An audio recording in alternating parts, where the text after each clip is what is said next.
Assalamualaikum warahmatullahi wabarakatuh. Perkenalkan, saya Nadia Putri Adisti dari kelas 10 IPA 1, nomor absen 22. Pada kesempatan ini, saya akan menjelaskan tentang sejarah kerajaan, salah satu kerajaan yang bercorak Buddha yang lahir di Nusantara. Kerajaan apa itu? Ya, Kerajaan Sriwijaya. Nah, yang pertama yang akan saya bahas yaitu tentang latar belakang Kerajaan Sriwijaya.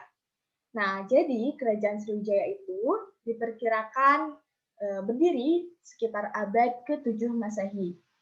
Kerajaan Sriwijaya terletak di Sumatera Selatan dan Jambi. Kerajaan ini merupakan kerajaan besar yang sudah dikenal sampai ke mancanegara. Nah, namanya disebut dalam berbagai sebutan. Dalam bahasa Tiongkok disebut Sanpose, Sihlifosi, dan Sanpoki.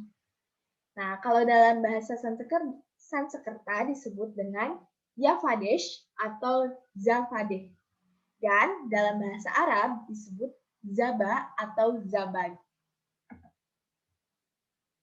Nah, untuk lokasi Kerajaan Sriwijaya dan wilayah kekuasaannya dapat kita lihat pada peta berikut ini. Lalu bagaimana kehidupan politik pemerintahan di Kerajaan Sriwijaya? Nah, sekarang kita bahas. Yang pertama, Raja-Raja Sriwijaya menggunakan gelar Maharaja atau Dapuntahyang. Pemerintahan di Kerajaan Sriwijaya menggunakan sistem dinasti.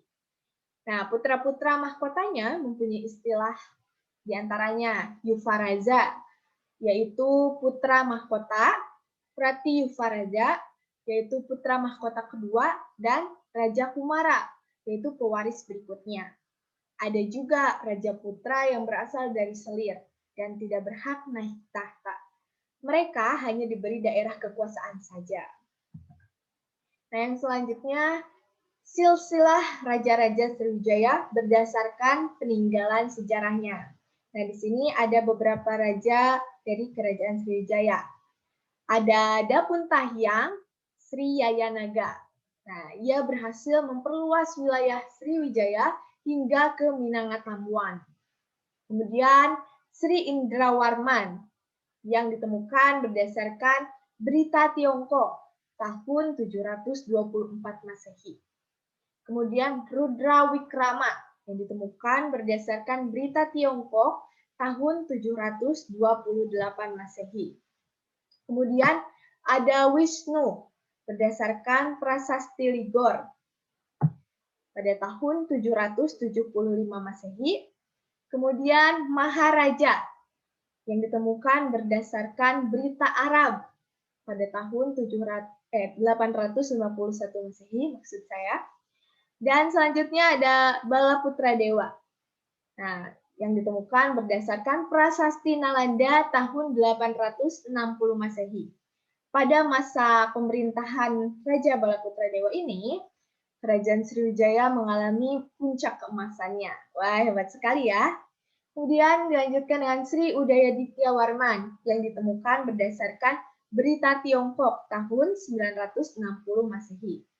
Kemudian Sri Udayaditya berdasarkan berita Tiongkok tahun 962 Masehi. Kemudian Sri Chudamani Warmadewa yang ditemukan berdasarkan berita Tiongkok tahun 1003 dan Prasasti Leiden tahun 1044 Masehi. Kemudian Maravia Tunggawarman yang ditemukan berdasarkan Prasasti Leiden tahun 1044 Masehi.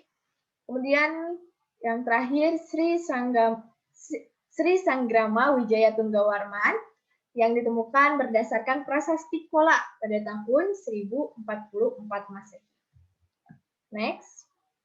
Nah, di sini ada struktur pemerintahan Kerajaan Sriwijaya. Nah, di Kerajaan Sriwijaya terdiri atas beberapa pejabat pemerintah. Di antaranya ada bupati, yaitu penguasa daerah. Kemudian senapati, merupakan komandan pasukan. Danayaka, yaitu hakim. Hayaka, pemungut pajak. Kemudian Prataya, yaitu pengurus kekayaan raja. Kemudian Kumaramatya, yaitu menteri. Kayatsa, yaitu juru tulis, dan Stapaka, yaitu rohaniwan kerajaan. Nah, dalam bidang militer, Kerajaan Sriwijaya memiliki banyak daerah taklukan yang disebut dengan Pardatun. Nah, daerah taklukan tersebut dipimpin oleh seorang datu yang bergelar Nigalartu. Daerah taklukan juga dijaga oleh pasukan militer yang dipimpin oleh Parpanda. Nah, para bajak laut di Kerajaan Sriwijaya memiliki peran yang penting dalam perdagangan laut Kerajaan Sriwijaya. Kenapa? Karena mereka diberi kekuasaan dan keuntungan dari perdagangan yang berlangsung. Nah, di sini terdapat wilayah kekuasaan Sriwijaya. Jadi, wilayah kekuasaan Sriwijaya itu terbagi menjadi, nah, yang pertama, daerah yang dikuasai raja dan keluarganya, yang disebut dengan Kadatun. Kemudian daerah otonomi luas yang dikuasai oleh Datu, seperti yang tadi telah saya jelaskan, yang disebut dengan Pardatun. Kemudian wilayah yang dikuasai oleh organisasi perdagangan, dan wilayah yang dikuasai oleh bajak laut. Tetapi bajak laut ini bekerja untuk pemerintah Sriwijaya. Nah, apa aja sih faktor-faktor yang menyebabkan kemunduran Kerajaan Sriwijaya? Nah, yang pertama yaitu serangan Kerajaan Chola dari India pada tahun 1023 Masehi dan 1030 Masehi. Serangan tersebut diperkirakan akibat masalah politik dan persaingan perdagangan. Kemudian, yang kedua yaitu melemahnya kegiatan perekonomian perdagangan Sriwijaya. Wah, kenapa tuh? Nah, hal ini diakibatkan oleh pengendapan lumpur di Sungai Musi dan sungai-sungai besar lainnya, sehingga kapal-kapal dagang sulit untuk berlabuh. Nah, karena kegiatan perdagangan menurun, maka pajak perdagangan pun ikut berkurang. Selain itu, banyak wilayah taklukan Sriwijaya yang melepaskan diri. Nah, faktor yang selanjutnya yaitu adanya serangan ekspedisi Pamalayu dari Kerajaan Singasari yang semakin melemahkan kedudukan Sriwijaya. Dan yang terakhir yaitu serangan dari Kerajaan Majapahit pada tahun 1477 Masehi. Nah, selanjutnya bagaimana sih kehidupan sosial ekonomi di Kerajaan Sriwijaya? Oke, sekarang kita bahas. Nah, mata pencaharian utama penduduk Kerajaan Sriwijaya adalah perdagangan. Nah, Sriwijaya dikenal sebagai kerajaan maritim yang tangguh karena didukung oleh armada laut yang kuat. Selain itu, pemerintah pusat Kerajaan Sriwijaya memanfaatkan kekuatan bajak laut untuk membagi keuntungan perdagangan. Oleh karena itu, mereka pun ikut serta dalam menjaga perdagangan Laut Sriwijaya dari gangguan bajak laut lainnya. Kemudian yang kedua, komoditas yang sering diperjualbelikan di Sriwijaya adalah kapur barus, pala, gading, emas, timah, kapulaga, cengkih, dan kayu gaharu. Sriwijaya menjalin kerjasama perekonomian dengan kerajaan-kerajaan lainnya. Bahkan yang hebatnya nih, Kerajaan Sriwijaya berhasil mendapatkan pelindungan dari Kekaisaran Tiongkok. Wah, hebat sekali. Kemudian beberapa kelompok pekerja yang terdapat dalam penduduk Sriwijaya. Antara lain ada Tuhaan Watakuru, yaitu pengawas pekerja, Adiaksa Nijawarna, Wasikarana, yaitu pandai besi. Ada Stapaka, yaitu pemahat. Kemudian Puwaham, nahkoda kapal. Waniaga, yaitu penjaga. Kemudian Pratisra, yaitu pemimpin kelompok kerja. Dan Marsi Haji, yaitu tukang cuci. Serta Hulun Haji, yaitu budak raja. Nah, selanjutnya yaitu kehidupan budaya di Kerajaan Sriwijaya. Sebagaimana telah diketahui, Kerajaan Sriwijaya merupakan kerajaan bercorak Buddha Mahayana yang sangat maju. Nah, Kerajaan Sriwijaya ini menjadi pusat pendidikan agama Buddha di Asia loh. Nah, biksu-biksu asing yang pernah datang ke Sriwijaya, diantaranya ada Itsing, Atisa, dan Sakyakirti. Kemudian penduduk Sriwijaya dalam kesehariannya gitu, dalam berkomunikasi, mereka menggunakan bahasa Melayu kuno. Nah, sekarang kita akan membahas tentang sumber-sumber sejarah yang menunjukkan perkembangan Kerajaan Sriwijaya. Apa aja? Nah, yang pertama ada berita Arab yang menyebutkan bahwa adanya perkampungan Arab sementara di Sriwijaya. Orang-orang Arab tersebut menyebut Sriwijaya dengan sebutan Zabat atau Sribuza. Kemudian yang kedua, berita Tiongkok yang menyebutkan adanya hubungan dagang antara pedagang Tiongkok dan pedagang Sriwijaya. Para pedagang Tiongkok singgah di Sriwijaya sebelum melanjutkan perjalanannya. Dan yang ketiga, yaitu berita India yang menyebutkan adanya hubungan diplomatik antara Sriwijaya, Kerajaan Kola, dan Nalanda di India. Hubungan Sriwijaya dengan Kerajaan Kola memburuk setelah Raja Kola merasa terancam dengan kemajuan perdagangan di Sriwijaya. Adapun dengan Kerajaan Nalanda, ditemukannya ada prasasti Nalanda yang dibuat Sriwijaya. Prasasti tersebut berisi cerita Raja Nalanda yang membebaskan 5 desa dari pajak. Tetapi kelima desa tersebut harus membiayai pelajar Sriwijaya yang menuntut ilmu di Kerajaan Nalanda. Nah, peninggalan-peninggalan dari Kerajaan Sriwijaya itu banyak sekali ya. Nah, kita akan membahasnya. Yang pertama ada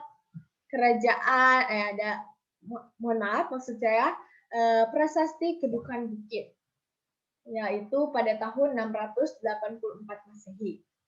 Nah, prasasti ini berisi tentang kisah penyerangan Raja Dapun Tahyang ke Minangkabau dengan membawa 20.000 pasukan. Nah, ini adalah gambar dari prasasti Kedukan Bukit. Selanjutnya ada prasasti Talang Tuo. Prasasti Talang Tuo pada tahun 684 Masehi berisi tentang pembuatan Taman Sri Ketra. Nah, ini gambarnya prasasti Talang Tuo ya. Selanjutnya ada prasasti Kota Kapur tahun 686 Masehi. Prasasti ini berisi rencana penaklukan kerajaan di bumi Jawa. Nah, kemungkinan kerajaan tersebut adalah Kerajaan Tarumanegara dan Kerajaan Holi. Prasasti Karangberahi tahun 686 Masehi. Nah, prasasti ini berisi penguasaan wilayah Jambi oleh Sriwijaya. Wow, nah ini gambar prasastinya ya. Selanjutnya ada prasasti Ligor tahun 775 Masehi. Nah, prasasti ini berisi pengawasan pelayaran dan perdagangan di Ligor. Selanjutnya, prasasti Nalanda. Nah, prasasti Nalanda yang seperti telah disebutkan tadi ya. Kemudian, selain prasasti, nah prasasti-prasasti yang tadi telah disebutkan menggunakan huruf Palawa dan bahasa Melayu kuno ya. Selain prasasti, ada juga peninggalan yang berupa candi. Nah, di sini ada Candi Muara Takus. Candi Muara Takus. Ini gambar Candi Muara Takus ya. Kemudian Candi Muaro Jambi. Dan Candi Biaro Bahal. Nah, itulah sedikit penjelasan tentang Kerajaan Sriwijaya ya, yang telah dijelaskan. Yang pertama ada tentang latar belakang Kerajaan Sriwijaya, yaitu lokasinya, dan juga tahun berdirinya Kerajaan Sriwijaya. Selain itu, kita juga sudah membahas tentang kehidupan budaya, kehidupan politik pemerintahan, kemudian kehidupan sosial ekonominya, dan juga peninggalan-peninggalan dari Kerajaan Sriwijaya. Nah, itu saja mungkin yang dapat saya sampaikan. Sebagai penutup, saya ada sebuah pantun nih. Buah leci, buah markisa, buah sirsak, buah sarikaya. Mari hargai sejarah bangsa agar Indonesia tetap berjaya. Oke. Terima kasih atas perhatiannya. Terima kasih telah menonton video ini. Mohon maaf apabila terdapat kekurangan dan kesalahan. Wassalamualaikum warahmatullahi wabarakatuh.